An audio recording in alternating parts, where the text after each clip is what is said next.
திமுக ஆட்சியில் கள்ளக்குறிச்சி மாவட்டத்தை கள்ளச்சாராயம் மாவட்டமாக மாற்றும் பெருமை தொடர்வது மக்களை வேதனையில் ஆழ்த்தி உள்ளது. கள்ளக்குறிச்சி மாவட்டம் கருணாபுரம், சேசசமுத்திரம் உள்ளிட்ட பகுதிகளில் சுமார் 78க்கும் மேற்பட்டவர்கள் கள்ளச்சாராயம் குடித்து பரிதாபமாக உயிரிழந்தனர். இந்த கொடிய துயரத்தில் இருந்து அம்மக்கள் இன்னும் மீளாத நிலையில் அம்மாவட்டத்தில் கடந்த சில தினங்களாக கள்ளச்சாராயங்கள் சிக்கி வருகின்றன.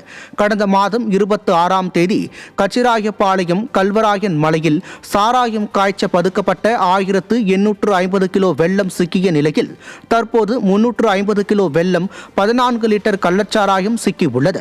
இதன் மூலம் திமுக அரசு கள்ளக்குறிச்சி மக்களுக்கு மரணத்தை தான் பரிசளிக்கிறதா என வேதனை தெரிவித்துள்ள அம்மாவட்ட மலைவாழ் மக்கள் நேரடியாக சென்று ஆய்வு செய்து தங்கள் முன்னேற்றத்திற்கு உதவ நீதிமன்றம் அறிவுறுத்தியும் மக்கள் விரோத ஸ்டாலின் அரசு எந்த நடவடிக்கையும் எடுக்கவில்லை என குமுறி வருகின்றனர். தமிழ்நாடு அரசின் புதிய நடத்தை விதிகள் அரசு ஊழியர்களின் சுதந்திரத்தை, அடிப்படை தேவைகளை போராடி பெறுவதற்காக இந்திய அரசியலமைப்பு சட்டத்தையே கட்டுப்படுத்துவதாக கடும் விமர்சனங்கள் எழுந்துள்ளன.